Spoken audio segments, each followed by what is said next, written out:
My name is Mark Jackson, and I'm the writer and director of The Death of Meyerhold. That quote that we put on the poster, "Our country has a fever and we must look to it," that's actually something that Meyerhold wrote. One of the things Meyerhold contributed to theater was the insight to put current, up-to-the-minute tragic events on stage with a glint in the eye and a smile on the lips, specifically not to make them more palatable or gentle than they actually are, but to highlight actually the utter grotesquerie of these things in the hopes that people might respond.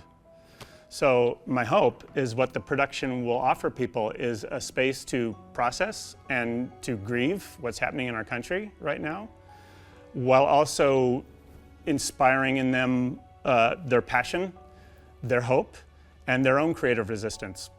And he was sensing around 1900 that things were coming to a boil in Russia, and that what they needed to be doing with theater and with art was contributing to the change that could be felt coming on the horizon. That as audiences, it can be easy to do this, and often theater encourages us to do this, and especially commercial theater. It needs to sell a lot of tickets if you're playing in a big giant Broadway house, so you don't want to ask too much of people. But Shotgun Players is not a big Broadway house. It's a very intimate place. It used to be a church, so there's a kind of a spiritual feeling here. And so there's the opportunity to be in close quarters with your fellow audience members. We all share the same seat. We don't even have an individual seat. We're in a shared space. You know, in keeping the play current, we mean current, like today. What's happening in the news today.